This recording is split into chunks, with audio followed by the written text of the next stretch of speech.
Você pode até ter terminado o dia, mas talvez o dia ainda não tenha terminado dentro de você. A casa está silenciosa, as luzes estão apagadas, mas a sua mente continua acesa. Pensamentos repetindo cenas, palavras que deveriam ter sido ditas de outra forma, atitudes que pesam mais agora do que quando aconteceram. Existe um momento na noite em que a alma fica mais sincera, quando não há distrações para anestesiar a consciência.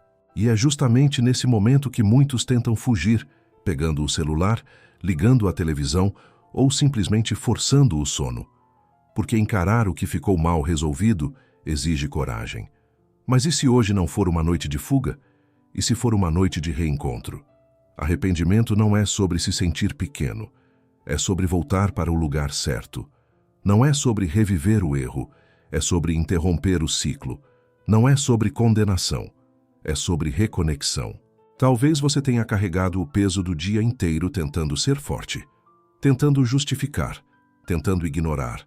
Só que a noite revela aquilo que o barulho do dia esconde, e isso não é um castigo, é uma oportunidade. A graça de Deus não funciona como um relógio que só recomeça amanhã. Ela responde agora, no exato momento em que o coração decide mudar de direção. Então, respire fundo. Não é o fim do seu dia que está diante de você. É o início de uma escolha. Quando sua alma está cansada de ser forte, existe um tipo de cansaço que não vem do trabalho, nem das tarefas, nem das pessoas. Vem da necessidade constante de se manter firme por fora, enquanto algo por dentro está se desgastando. Você passou o dia segurando respostas, controlando emoções, sustentando expectativas. Talvez você tenha errado porque estava exausto, talvez tenha reagido mal porque já vinha acumulando pressão. E agora, no silêncio da noite, a consciência começa a falar. Você percebe que tentou resolver tudo sozinho, tentou provar maturidade, tentou demonstrar equilíbrio, mas ninguém é feito para carregar o mundo inteiro nos ombros. No Evangelho de Mateus, capítulo 11, versículo 28, Jesus convida os cansados e sobrecarregados para encontrarem descanso nele. Ele não chama os impecáveis, ele chama os fatigados. A sua fraqueza não assusta Deus. O que ele deseja é que você pare de fingir que não precisa dele. Talvez o erro de hoje não tenha sido apenas uma atitude isolada. Talvez tenha sido o resultado de uma alma que estava tentando ser forte demais por tempo demais.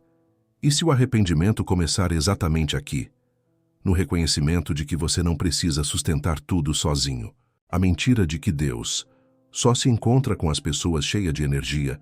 Existe uma ideia silenciosa que se infiltra na mente de muita gente, que Deus se aproxima mais de quem está espiritualmente animado, emocionalmente estável, cheio de palavras bonitas e fé vibrante.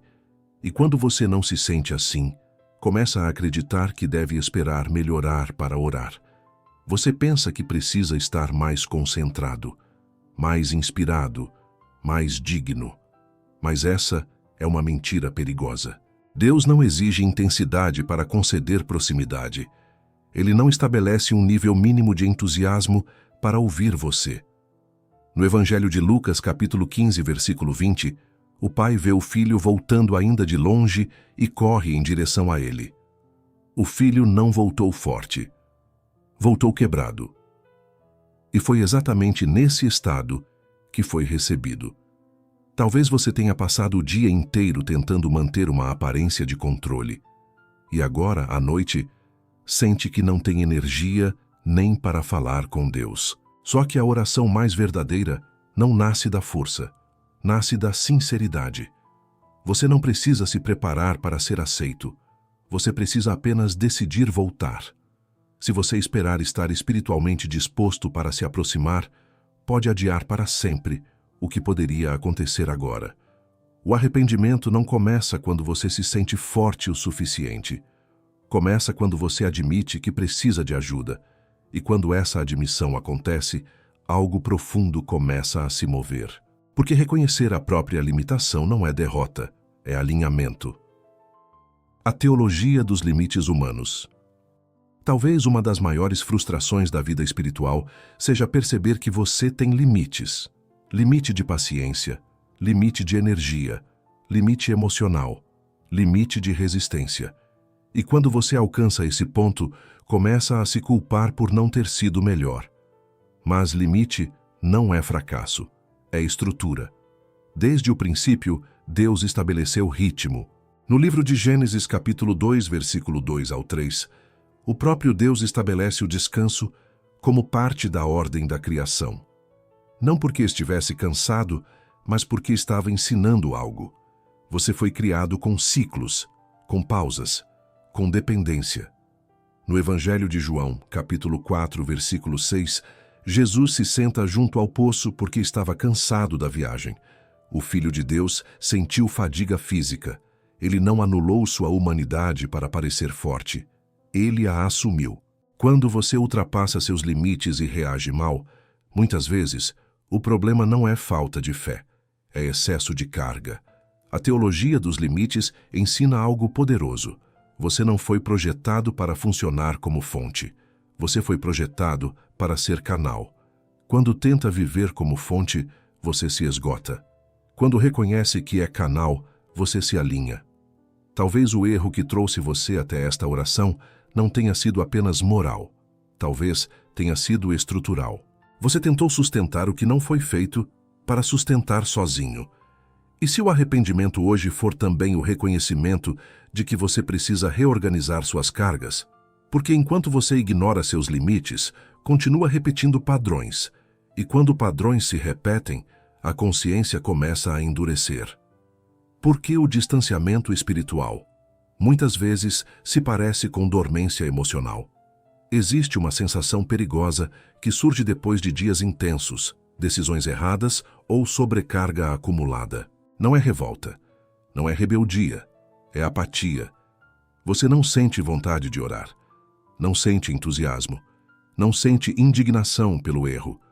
E essa ausência de reação começa a assustar mais do que o próprio erro. Mas nem toda dormência é frieza espiritual. Às vezes, é proteção emocional. Quando o coração é pressionado demais, ele reduz a sensibilidade para sobreviver. Você começa a funcionar no automático, cumpre tarefas, fala o necessário, mas por dentro, algo está amortecido. No livro dos Salmos, capítulo 42, versículo 5, o salmista conversa com a própria alma e pergunta por que ela está abatida. Ele não ignora o estado interior, ele confronta com consciência. Dormência não significa que Deus se afastou. Pode significar que você acumulou peso sem processar. E o arrependimento, nesse caso, não começa com lágrimas intensas. Começa com honestidade. Talvez você esteja aqui não porque sentiu algo forte, mas porque percebeu que não está sentindo o que deveria. E essa percepção já é sinal de vida. Porque o coração realmente endurecido não busca reconexão. Se existe incômodo, ainda existe sensibilidade. E se ainda existe sensibilidade, ainda existe espaço para restauração. Mas existe algo que frequentemente mantém essa dormência ativa. A pressa, a sacralidade da lentidão. Você vive em um ritmo que não permite reflexão. Tudo precisa ser resolvido rápido, respondido rápido, superado rápido. Até o arrependimento, muitas vezes, vira algo apressado. Uma frase rápida antes de dormir, apenas para aliviar a consciência. Mas transformação não acontece na pressa. Quando você vive acelerado, não percebe onde começou a se desalinhar. Não percebe quando ultrapassou limites. Não percebe quando o coração começou a endurecer. A velocidade mascara o processo. No livro de 1 Reis, capítulo 19, versículo 11 ao 12, o profeta espera encontrar Deus no vento forte, no terremoto e no fogo. Mas o Senhor se manifesta em um sussurro suave. Não na intensidade, mas na quietude. A lentidão é sagrada porque revela o que a correria esconde.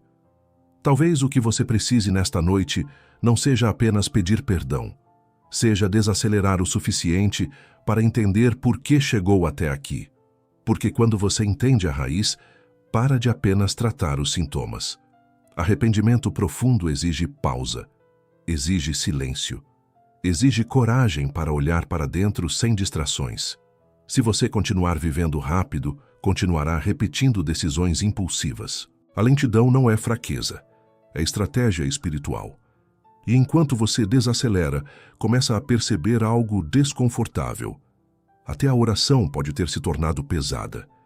Quando a oração parece pesada em vez de espiritual, existe um momento em que orar deixa de parecer encontro e começa a parecer obrigação.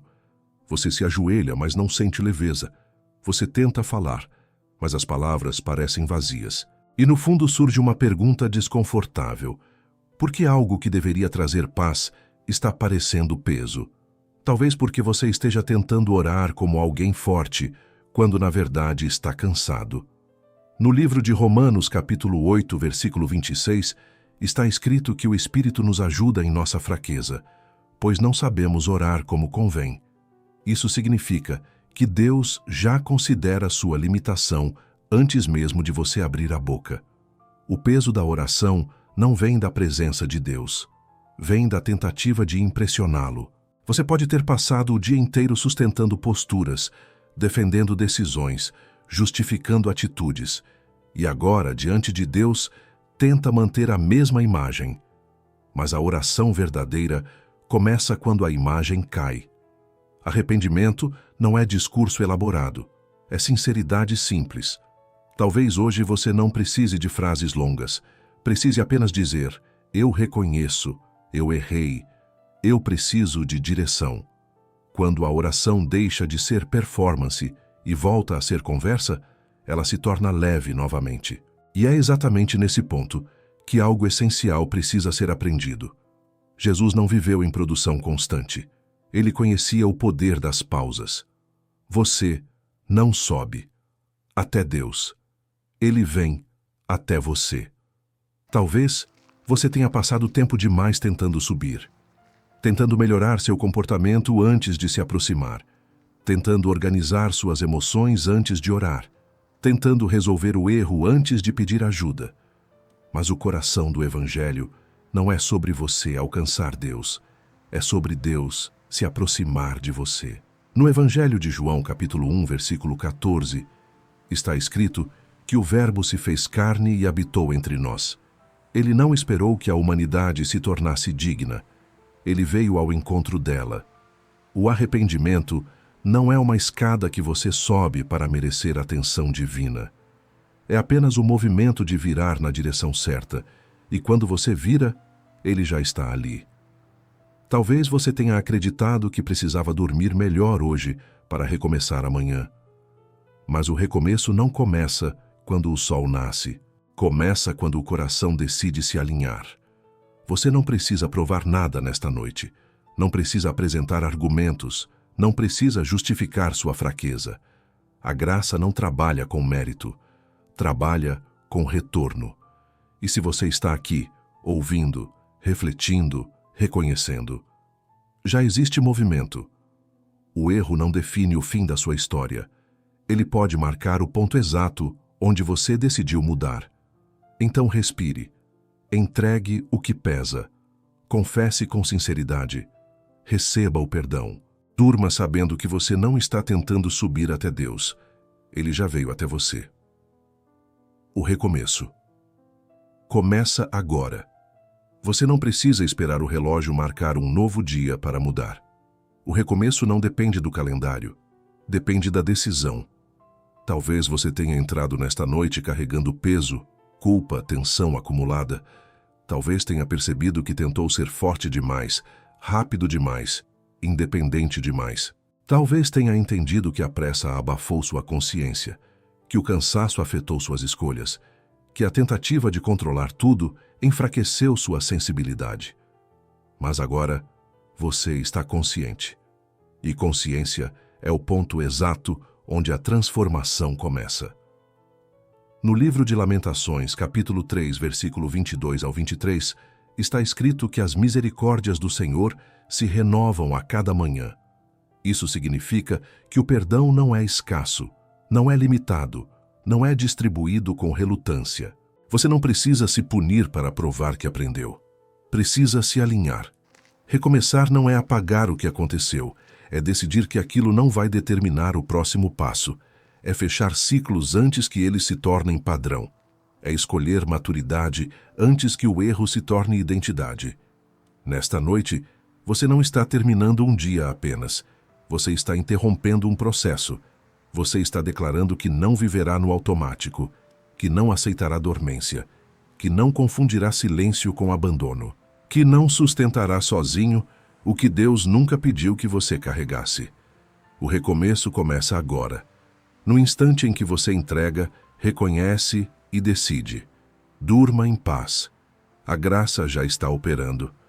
Se esta oração falou com você de forma sincera e profunda, não deixe que esse momento termine aqui. Inscreva-se no canal para continuar fortalecendo sua fé todos os dias. Curta este vídeo para que mais pessoas que precisam de um recomeço também sejam alcançadas. E nos comentários escreva: hoje eu decidi recomeçar. Seu posicionamento pode ser o incentivo que alguém precisava para dar o primeiro passo.